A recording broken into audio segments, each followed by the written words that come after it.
Assalamu alaikum, good evening and welcome to tonight's special episode of Talking Points. I'm your host, Syed Neaz Ahmad. In our studios today, we have the youngest ever guest of Talking Points. For the last 7 years, I've interviewed journalists, MPs, MEPs, lots, vice chancellors, professors, academics, but now we have a student, 13-year-old Ishal Mahmud. She is a child prodigy. She took part in a Child Genius competition organized by Channel 4, and she was the finalist, and she probably came fourth. It's a happy occasion for all of us at NTV and the Talking Point team to welcome her to the show. Thank you for coming along, Ishal. How are you today? Good, thank you. Thank you for having me. You are away from home, aren't you? You live in Portsmouth. Yeah. But you go to your school, it's not in Portsmouth, it's... My school is in Winchester. School St. Swithin School. How long is it from Winchester away from your home? So from Portsmouth to Winchester, it's about 50 to about an hour away, but with morning school traffic can go for like a bit longer, so that's why I board there to make it easier. It's a boarding school. It's a boarding school. You spend a day. You're not just a day scholar, but you spend the nights as well. Yeah. See, so how often do you come home? I usually come home. So you can come home every weekend, but usually I come home like every other weekend or every couple weekends. And you're picked up by your dad. Yeah. Tell us something about your family. You have a brother, I understand. Yeah, I have a younger brother. My mum works with the NHS and my dad is a taxi driver. My mum's one of 8. When she got married at 18, so she didn't like have the chance to go to university, and she wasn't really like it was more of like boys have the right to an education. Like with her dad, it was like girls didn't really have like as much priority, so that's why she made sure like that I was a priority, which is why like she prioritized me as well as my brother, but she also made sure that we were treated equally as like equally. Also my dad was born and brought up in Bangladesh, but he moved to London to marry my mum, and then he was born up and brought up, and my mum moved to Bangladesh. My mum went to Bangladesh to get married. Then later they moved to England. Ishal, your father is Mr. Mahmud, obviously, and your mother's name is Mumtaz Mahmud. You are the first girl from Portsmouth and of Bangladeshi origin to have joined this Child Genius program, is it? I believe so, yeah. Yes. How did you progress up to the final stages? I mean, how many months, weeks it took, and what kind of questions were there? Competition was open to all? The competition was open to all 8 to 12-year-olds, any background or anything, in Britain, I think. So my parents asked. We've been watching this for a while. So I've always been like, "Oh, can I enter?"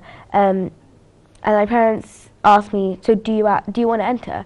So they said, "Because you've asked like a couple times and you know quite like I used to answer the questions on the TV." Yeah.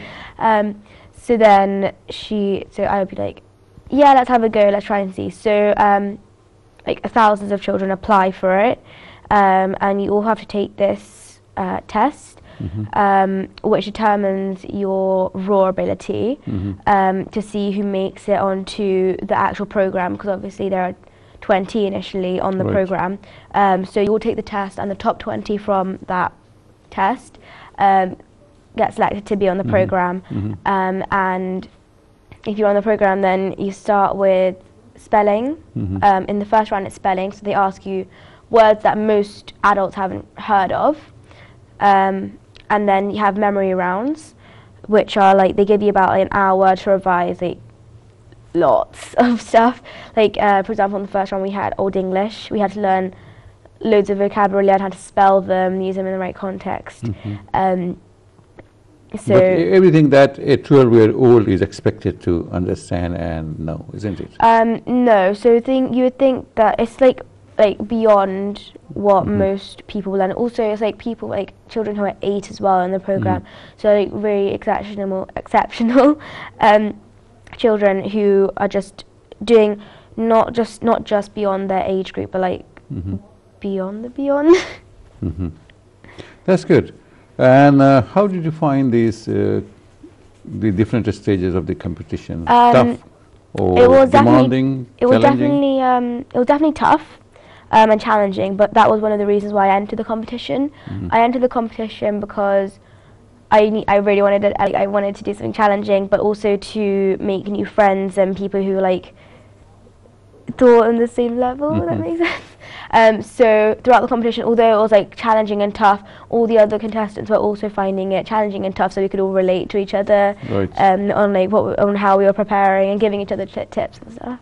Did you interact with others, as you said that they were sharing tips? So we are all still in touch with each other. So we all interact with each other a lot. So we all made loads of friends. What sort of questions were there? I mean, like maths, you said, and general questions and all that. But was it only about English spellings, or was it about general knowledge? Or so there was a spelling round, an Old English, and a memory round to test your memory.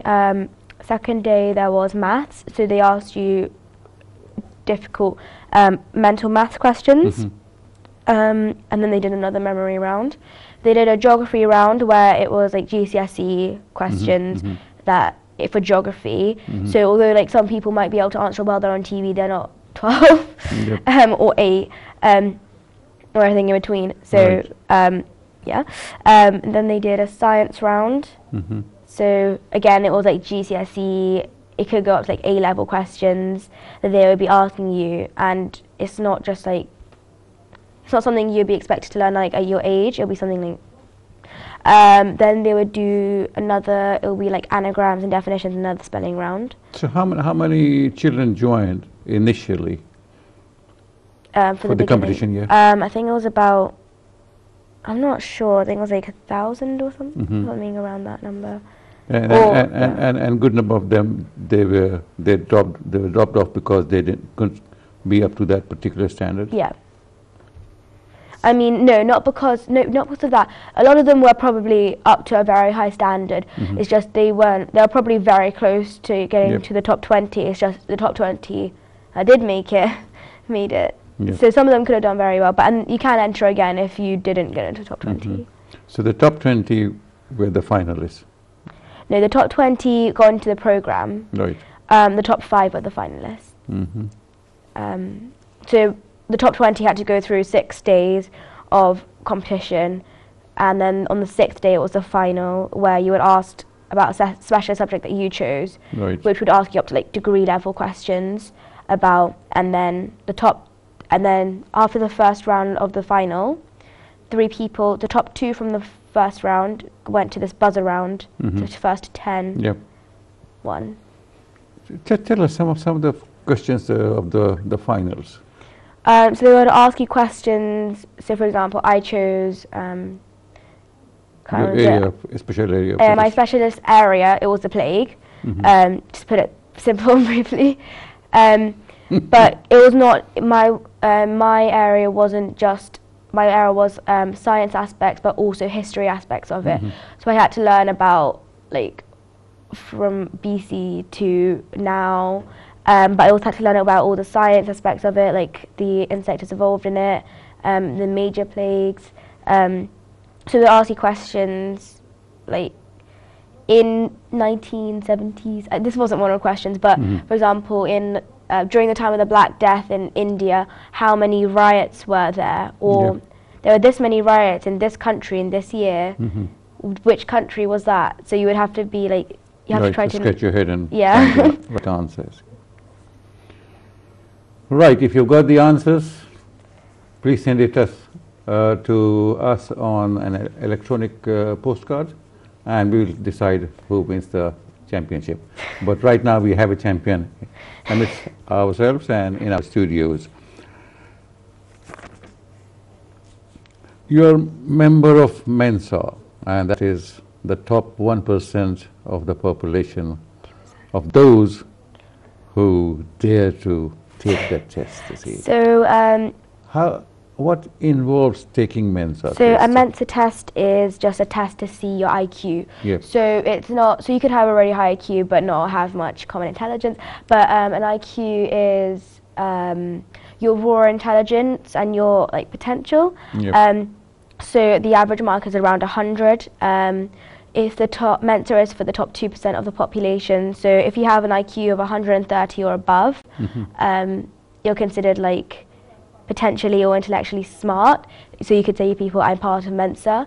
My IQ is 157, which puts me in the top 1%. Einstein was 160. So 116. 160. 160. Yeah. Einstein was 160 and you're Einstein had 157, you see. Yeah. So we have a potential Einstein in our company. Well, I'm not saying that like I could be as smart as Einstein. I'm just saying like I have a similar IQ. Yes. But do you know of, I mean, you have done a lot of study. Do you know of people who have done Mensa? I mean, they have done very well at Mensa? Have they really proved their worth in their life later? I don't know many people. I don't know many people who are in Mensa who are older. I only know of people who are like about my age in Mensa because I met loads of people. Okay. Well, Einstein did very well. How did you qualify for this boarding school? What did you have to go through that? So I went through an 11+ common entrance exam. So I prepared a lot because I really wanted to get into school, and I didn't have to like just get into the school as most people did. I had to be able to have a scholarship to get into school. So my fees would be paid for me, as my family can't afford to go. So the day that we got the acceptance letter to go to the school, we were all like ecstatic. We were all so happy, and I started boarding from year 7. Well, I mean, you're 13 and you are in a particular class in a school. Do you find the subjects too boring? Because you have an intelligence far more than your peers. I don't find, if I found school boring, then if I wasn't learning new things, then there'd be no point in going to school. So I don't necessarily find lessons boring. I know for some subjects I do know what it is, but I like to have a deeper understanding. And I like, usually when you're in class, you find out more than what you would as if you're just learning it on your own or just knew about it. So sometimes learning stuff comes more easily to me than maybe some others. Like I understand it better, but not necessarily boring because I still learn new things. Do some of your teachers find you challenging? Sometimes, like some people get set extra work, like extra challenging work if you finish the work early, so sometimes they do that. Well, it's time to take a break, and when we come back, we will definitely talk about more challenging topics. Time to take a break. Thank you for being with us. Don't go away. After this short break, we'll be talking about our child prodigy. Thank you.